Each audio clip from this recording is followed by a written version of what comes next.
तो आपकी सारी बात जो है इसमें आ जाती है। आइए अब हम लोग इस स्वाध्याय सत्र में प्रवेश करते हैं। कल आपके समक्ष हमने श्रीमद् भगवद गीता के 5वें अध्याय का जो अंतिम श्लोक है उसकी थोड़ी सी चर्चा की थी, और जैसा कि आपसे निवेदन किया था कि उससे पहले के जो श्लोक हैं, 5वां अध्याय और उसका 27वां और 28वां जो श्लोक है वो साधना परक है। देखिए, दो चीजें होती हैं, एक होता है सिद्धांत और दूसरा होती है प्रक्रिया। जैसे आपको पहले थ्योरी समझाई जाती है किसी भी चीज की, और उस थ्योरी के साथ में उसका प्रैक्टिकल भी होता है। उस प्रैक्टिकल का लाभ ये होता है कि जो थ्योरी आपने पढ़ी है, जो सिद्धांत आपने पढ़ा है, उस सिद्धांत की पुष्टि हो जाती है। आपके पास जो रिजल्ट आते हैं, आपके पास जो परिणाम आते हैं, तो आपको लगता है कि नहीं, ये सिर्फ कही या सुनी हुई बात नहीं है, बल्कि इसको जिस रूप में कहा या सुना गया है उस रूप में ये हम इसको देख भी सकते हैं, इसका लाभ भी उठा सकते हैं। यही कारण है कि जो वेदांत के ग्रंथ हैं उनमें आपको दो तरह के ग्रंथ मिलेंगे, दो तरह के सिद्धांत आपको मिलेंगे जो प्रतिपादन करते हैं सत्य का। वो है, एक तो उनको बोलते हैं सिद्धांत ग्रंथ। सिद्धांत ग्रंथ का अर्थ होता है कि जैसे ब्रह्म सत्य है और जगत मिथ्या है, ये एक सिद्धांत दे दिया। वह जो परमात्मा है वो परमात्मा ऐसा है, ये ऐसा सिद्धांत दे दिया। लेकिन अब आप प्रक्रिया के द्वारा जो बात कही गई है पहले सिद्धांत के रूप में, उसको आप जानते हैं। तो श्रीमद् भगवद गीता में कुछ बातें ऐसी हैं जो समझने की हैं और कुछ बातें ऐसी हैं जो करने की हैं। जो बातें समझने की हैं या जो बातें जानने की हैं, उनका भी भगवान विश्लेषण कर रहे हैं। वो सिद्धांत पक्ष भी रखते हैं और उसी के साथ में वो जब लक्षण बताते हैं कि जो व्यक्ति इस प्रकार करता है उसका लक्षण ऐसा है, जो भक्त है उसका लक्षण इस प्रकार का है, जो कर्मयोगी है उसका लक्षण इस प्रकार का है, और जो ज्ञान के मार्ग पर चलने वाला है उसका लक्षण इस प्रकार का है। ये जो लक्षण है, ये लक्षण क्या है? तो कहते हैं लक्षण है आपका व्यवहार। जब वो कहते हैं कि ऐसा व्यक्ति त्यागी होता है, तो इसका मतलब त्यागी होता है, ये संकेत करता है कि उसके जीवन में या उसके व्यवहार में त्याग होता है। जब हम ये कहते हैं कि वह प्रेमी होता है, तो इसका अर्थ यह है कि वो सबसे एक बराबर प्रेम करता है। ये प्रक्रिया अर्थात जो व्यवहार का जो पक्ष है, वो व्यवहार का पक्ष सामने आता है। यहाँ पर अब भगवान ने जो सिद्धांत की बात थी वो तो बहुत सारी बताई, लेकिन वो सिद्धांत की बात बताने के बाद में कि अ, वह व्यक्ति ब्रह्म निर्वाण को प्राप्त करता है। तो कहते हैं ब्रह्म निर्वाण को प्राप्त करता है जिसके पास में ऐसा हो। तो क्या हम भी, अर्थात जो हम श्रीमद् भगवद गीता को पढ़ रहे हैं या इसका जो स्वाध्याय कर रहे हैं, क्या हम भी उस मार्ग का अनुसरण कर सकते हैं? अर्थात एक साधारण व्यक्ति भी, एक जो जिसको हम सामान्य मनुष्य बोलते हैं, क्या यह श्रीमद् भगवद गीता किसी सामान्य मनुष्य के लिए भी है, एक साधारण व्यक्ति के लिए भी है? और अगर वो किसी साधारण व्यक्ति के लिए है, तो वो साधारण व्यक्ति या सामान्य व्यक्ति इस प्रकार का जो योग है, इसकी साधना कैसे कर सकता है? ये प्रश्न होना बहुत स्वाभाविक है। आपके और हमारे भी मन में ये प्रश्न आता है। तो वहाँ पर अब भगवान ने दो दो चीज़ें आप ध्यान रखिएगा। एक तो बड़ी इम्पोर्टेंट बात उन्होंने कही थी, जिस पे आज्ञा चक्र के ऊपर आपका ध्यान हो। आज्ञा चक्र पर ध्यान क्यों हो? कहते हैं जब आपका ध्यान आज्ञा चक्र पर होगा तो उसका परिणाम ये होगा कि बाकी के जितने भी चक्र हैं वो आपके नियंत्रण में होंगे, और बाकी के जो चक्र हैं वो जब आपके नियंत्रण में होंगे, 5 चक्र, आज्ञा चक्र के ऊपर जब आपने ध्यान दिया तो कल मैंने काफी विस्तार से उसकी चर्चा की थी। वो जो 5 चक्र हैं वो जिस समय आपके अधिकार में होंगे तो बहुत सारी चीजें आपके अधिकार में या आपके नियंत्रण में, आपके नियमन में, जिसको आप अनुशासित कर सकें, वो आ जाएंगी, स्वाभाविक रूप से आ जाएंगे। वहां पर आपको हठयोग की आवश्यकता नहीं। जैसे जिस समय आपको अगर विटामिन्स की कमी है, ठीक है ना, अब आपको विटामिन डी की कमी है, हम बड़ी मोटी सी बात लेते हैं, विटामिन डी की कमी है। अब उस विटामिन डी की कमी के कारण आपको कुछ रोग हो रहे हैं, कुछ आपको बीमारियां हो रही हैं। आप डॉक्टर के पास जाते हैं, डॉक्टर कहता है कि आप जरा टेस्ट करवाइए, आपने टेस्ट करवाया, टेस्ट करवाने के बाद में वो इस निर्णय पर पहुंच गया डॉक्टर, जो है कि ये जो आपको जो प्रॉब्लम आ रही है उस प्रॉब्लम का कारण क्या है? तो कहते हैं उस प्रॉब्लम का कारण है विटामिन डी की कमी। अब उसने आपको उपचार बताया कि आप विटामिन डी को पूरा करने के लिए बहुत सारे हैं उपचार। उसने कहा कि आप सूरज की रोशनी अर्थात उसकी किरणों के सामने बैठिए, नेचुरल है, आप ऐसी-ऐसी चीजें खाइए, भोजन, ये जितनी भी चीजें आपको बताई जा रही हैं, ये सारी क्या क्यों बताई जा रही हैं? ताकि वो जो जिस चीज की कमी आप में है, वो पूरी हो जाए।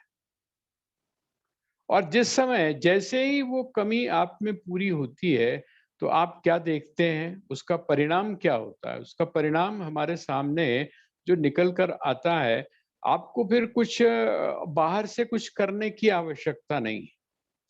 आपको आपने एक तरह से इनडायरेक्ट वे के ऊपर भी और डायरेक्ट वे के ऊपर भी आपने क्या किया, वो जो रोग था, वो रोग से आप मुक्त हो गए। रोग जो था, वो जिसके कारण था, जिस समय आपने उस कारण को समाप्त कर दिया, तो वो जो कार्य था, वो कार्य भी सहज रूप से समाप्त हो गया। ये एक बड़ी सामान्य सी चीज। अब जैसे अ, और अगर हम गहरे में जाते हैं तो आपको आपको ध्यान होगा कि जो हमारे बुजुर्ग थे, वो बुजुर्ग क्या करते थे? वो बुजुर्ग ये करते थे कि अच्छा, आपको शरीर के ऊपर फुंसियाँ हो रही हैं, फोड़े हो रहे हैं, आप मेडिसिन लेते हैं, आपको कोई फायदा नहीं होता। बाहर से आप कोई उपचार करते हैं, कुछ समय के लिए होता है, एक जगह से वो हो जाता है, ठीक हो जाता है, लेकिन दूसरी तरह से फिर वो निकल आता है। तो क्या कहते थे जो बुजुर्ग थे, वो कहते थे इसका मतलब आपका जो रक्त है, उस रक्त में विकार है। आपका जो खून है, उस खून में विकार है। क्यों? क्योंकि वो जो खून का विकार है, वही इस रूप में निकल कर बाहर आ रहा है। तो अब उन्होंने उपचार क्या किया? उन्होंने कहा ऐसा करो, नीम पीनी शुरू करो। अब आपने जब नीम पीनी शुरू की तो उसका परिणाम क्या हुआ? कहते जब नीम आपने पीनी शुरू की तो आपका जो रक्त था, उस रक्त का शोधन हुआ, और जब रक्त का शोधन हुआ तो उसका जो कार्य होता था, रक्त विकार के कारण जो कार्य होता था, वो कार्य जो है वो सहज रूप से समाप्त हो गया।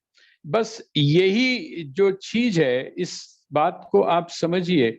हमारे मन में काम, क्रोध, लोभ आदि जो विकार हैं, इन विकारों का जो कारण क्या है? तो कहते हैं इन विकारों का कारण है जो असत्य है, जो ठीक नहीं है, जो हमेशा रहने वाला नहीं है, जिसको हम शरीर बोलते हैं, उस शरीर को हम मैं मान लेते हैं।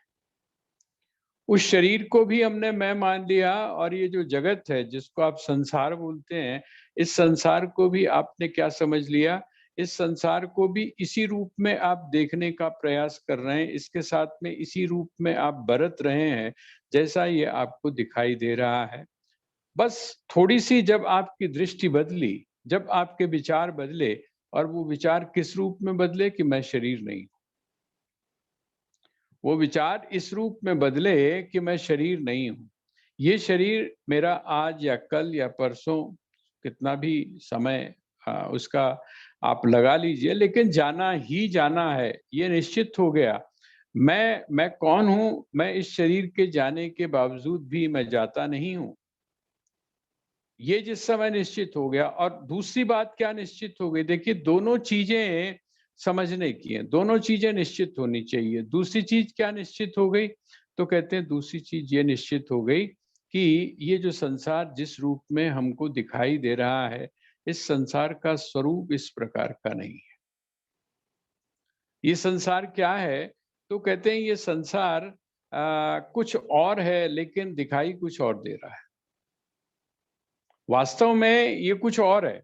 वास्तव में ये क्या है? भगवान बार-बार जब ये कहते हैं कि इस संसार को भली प्रकार से समझो, इस संसार को भली प्रकार से देखो, किस रूप में देखो? हम लोग भजन भी गाते हैं, हम लोग गज़ल्स भी गाते हैं, है ना? हम लोग विचारों किस रूप में देखो? कहते हैं कि ये जो संसार है, ये संसार भी मेरा ही रूप है। और जब ये संसार मेरा रूप है, तो यहाँ पर दुःख का तो लेश होना नहीं चाहिए, क्योंकि जहाँ पर सूर्य है, वहाँ पर अंधकार कैसा? अगर वहाँ पर भी अंधकार आपको दिखाई दे रहा है, आपको लगता है कि वहाँ पर भी अंधकार है, इसका मतलब आपकी दृष्टि में दोष हो सकता है। आपकी जो दृष्टि है, उस दृष्टि में दोष हो सकता है, और आप उस अंधकार को गाली देने की जगह, आप उस प्रकाश को उलाहना देने की जगह, आप क्या करिए? आप अपनी जो दृष्टि है, उस दृष्टि को साफ करिए। वो जो दृष्टि में जो दोष है, उस दोष की निवृत्ति करिए। जब आप ऐसा करेंगे तो उसका परिणाम क्या होगा? उसका परिणाम होगा जो चीज़ जैसी है वो आपको वैसी दिखाई देनी शुरू हो जाएगी। जिस समय हमारे यहाँ बहुत सारे एग्ज़ाम्पल्स दिए जाते हैं, कहते हैं जब आपको जॉन्डिस हो जाता है, पीला हो जाता है, तो जो सफ़ेद रंग का जो शंख है, वो भी आपको कैसा दिखाई देता है? पीला दिखाई देता है। सफ़ेद रंग के जो कपड़े हैं, वो भी आपको पीले दिखाई देते हैं। तो क्या वो पीले हैं? कहते हैं नहीं, पीले नहीं हैं। आपकी जो दृष्टि है, आपके जो शरीर में जो दोष था, वो दोष वहाँ से बढ़ता आपकी दृष्टि तक आ गया, और जब आपकी दृष्टि तक आ गया, उसका परिणाम क्या है? कि जिस दृश्य को भी आप देखते हैं, दृष्टि के दोष के कारण जब आप दृश्य को देखते हैं, तो वो दृश्य भी आपको दोषपूर्ण ही दिखाई देता है। अब वो जो रोग है, उस रोग की निवृत्ति कैसे की जाए? आजकल जैसे चल रहा है, तो आपको बताया जाता है कि आप जो है वो गर्म पानी पीजिए, आप गर्म चाय पीजिए दिन में, आप हल्दी के साथ में, ऐसा बहुत सारी चीज़ें आपको बताई जाती हैं। उसका कारण क्या है कि किसी भी तरह से वो जो एक रोग है, उस रोग का जो जीवाणु है ना, जो उसका वायरस आपके अंदर गया हुआ है, वो वायरस किसी तरह से समाप्त। ये जो वायरस है, जो अभी हमारे अंदर गया हुआ है, जिसके परिणाम स्वरूप हम जो चीज़ जैसी है, उसको हम वैसी ना देखकर उसके बिल्कुल विपरीत देख रहे हैं।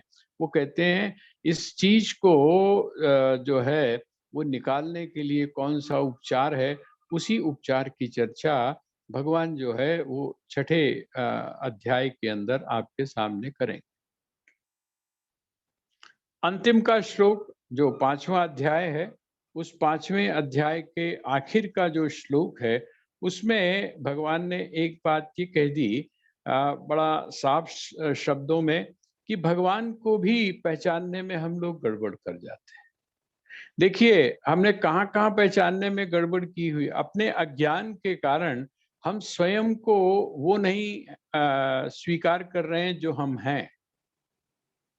3 जगह पर हम गड़बड़ कर रहे हैं।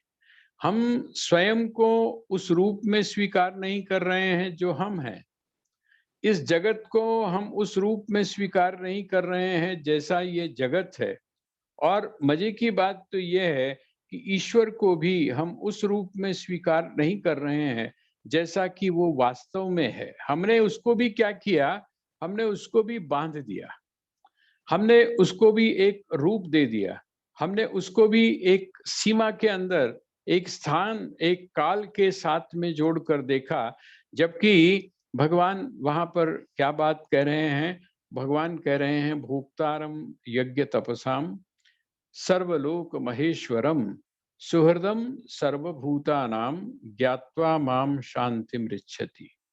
ज्ञात्वा माम, जो मुझको जान लेता है, जो मुझको जान लेता है। मुझको जान लेता का अर्थ क्या है? यहाँ पर मैंने आपसे पहले भी निवेदन किया, कई बार मैंने आपसे ये कहा है कि भगवान श्री कृष्ण जो हैं, जिस समय मैं शब्द का प्रयोग करते हैं, श्री कृष्ण ही नहीं बल्कि जिस समय कोई महापुरुष भी मैं शब्द का प्रयोग करता है, वो भी नहीं बल्कि आप भी देखेंगे, जिस समय आप मैं शब्द का प्रयोग करते हैं, तो वो मैं शब्द का प्रयोग अलग अलग संदर्भों में अलग अलग तरह से होता है।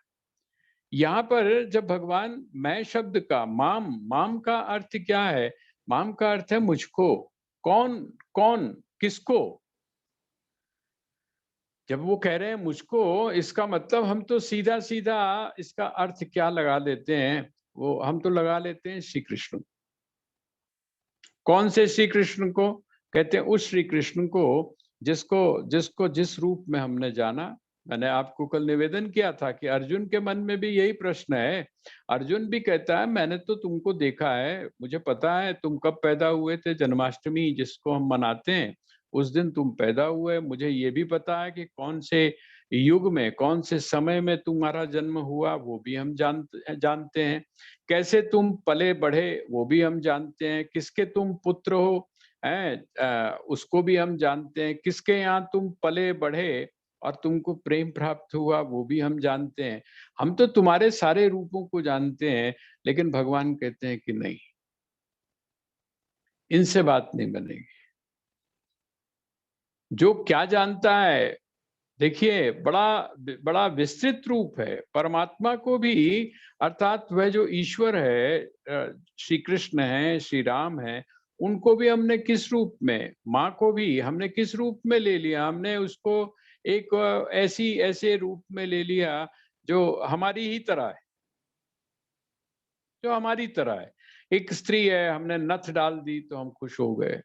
हमने उसके ऊपर चुन्नी डाल दी तो हम खुश हो गए, है ना? हम उसके साथ में कैसा बर्ताव कर रहे हैं, बिल्कुल साधारण। लेकिन जिस समय हम उसके वास्तविक स्वरूप को समझना शुरू करते हैं, तो आप ऐसा मत समझिए, वो जिसका उसका जो स्वरूप हमारे सामने निकल कर आता है, वो पूरी प्रकृति के रूप में आ जाता है। आप यदि माँ की उपेक्षा कर रहे हैं, तो माँ की उपेक्षा का अर्थ ये नहीं है कि पूजा करते समय आपसे कोई गलती हो गई।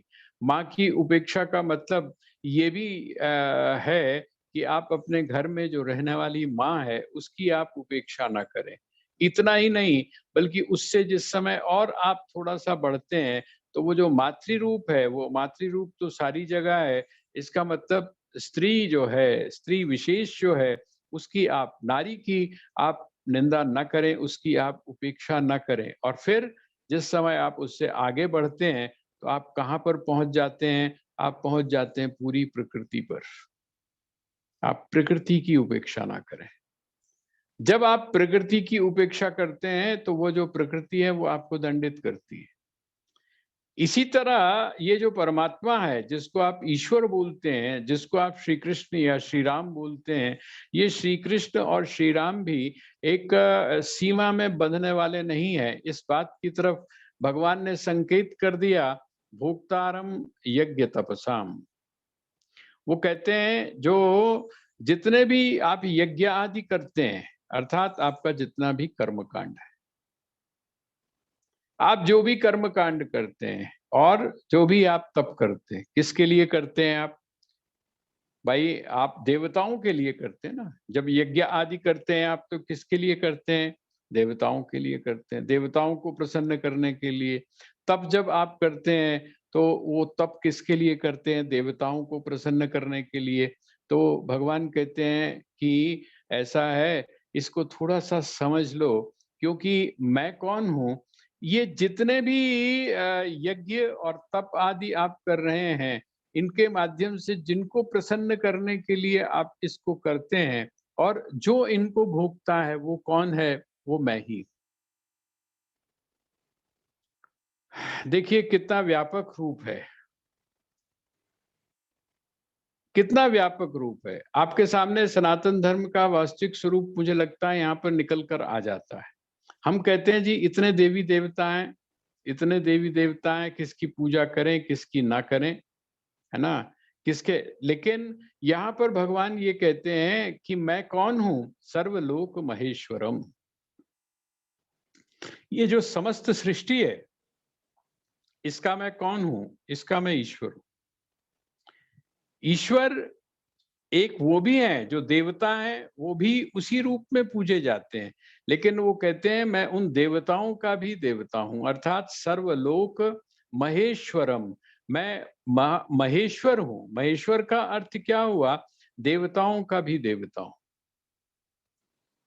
जो तुम समस्त देवताओं की उपासना करते हो, वो देवताओं की उपासना नहीं होती है, बल्कि वो इनडायरेक्टली मेरी ही उपासना होती है। अर्थात मैं ही एक अनेक रूपों में, अनेक देवताओं के रूप में मैं क्या है, मैं प्रकट होता हूँ, और स्वभाव और कर्म के अनुसार आपको अलग अलग दिखता हुआ भी वास्तव में मैं एक ही हूँ। देखिए ये एकत्व का दर्शन है। आपका जो सनातन धर्म है, उस सनातन धर्म में श्रीमद् भगवत गीता के माध्यम से भगवान ने एकत्व का दर्शन आपके सामने रख दिया, अद्वैत का दर्शन आपके सामने रख दिया। इसका मतलब वह जो अनेक दिखाई दे रहा है, वो अनेक आपको दिखाई भले दे रहा हो, लेकिन वो वास्तव में एक है। और उस एक को जानने के लिए, अनेक में एक को जानने के लिए जिस दृष्टि की आवश्यकता है, जिस नजर की जरूरत है, वो नजर आपको कहाँ से मिलती है? वो नजर आपको मिलती है आत्म संयम से, जिसकी चर्चा भगवान छठे अध्याय में करने वाले हैं। आगे वो क्या कहते हैं? सुहृदम सर्वभूतानाम। मैंने कल भी आपसे कहा था, सुहृदम सर्वभूतानाम, समस्त प्राणियों के लिए, समस्त प्राणियों के लिए वो क्या है? सुहृद है। सुहृद का अर्थ वैसे अगर आप व्यवहार की दृष्टि से देखें, तो जिस समय हम किसी को बहुत आत्मीय मानते हैं, जिसको आप बोलते हैं ना कि बड़ा मेरा परम मित्र है, तो आप क्या बोलते हैं? परम मित्र को आप क्या बोलते हैं? कहते हैं ये मेरा परम सुहृद है। सुहृद का अर्थ क्या होता है? सुहृद का अर्थ होता है अच्छे दिल वाला, जिसका हृदय जो है वो कैसा है? अच्छा है। अच्छा हृदय का मतलब क्या है? जिसमें किसी के लिए किसी भी प्रकार का पक्षपात नहीं है, जिसका हृदय बिल्कुल साफ है। इसका मतलब कोई दुराव छुपाव नहीं है, किसी भी तरह का दुराव छुपाव नहीं है, किसी भी प्रकार का पक्षपात नहीं है। ऐसा जो व्यक्ति है, उसके हृदय से क्या निकलता है? हृदय से क्या निकलता है? देखिए, आपका जो ब्रेन है, वहां से तो निकलता है क्या? लॉजिक।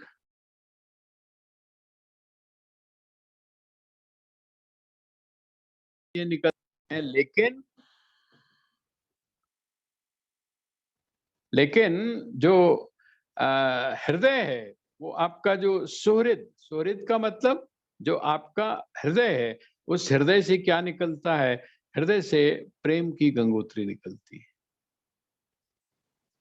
वो जो है आपकी जो बुद्धि है, आपकी जो बुद्धि है, जिसको आप वो आप ऐसे समझ लीजिए जैसे भगवान शिव की क्या है? वो जटाएं हैं। भगवान शिव की जो जटाएं हैं वो जटिल हैं। वो आप ऐसे है जैसे कि बड़ा कठोर सा जो जंगल है, वो जंगल में भटकने जैसा है, और उस जंगल में भटकने से बिल्कुल अलग कौन सी चीज है? वो कहते हैं वो ये है जिसको आप सुहृद बोलते हैं। सुहृद क्या है? तो कहते हैं सुहृद जो है वो बिल्कुल ऐसे ही है जैसे कि माँ गंगा जब गंगोत्री से निकल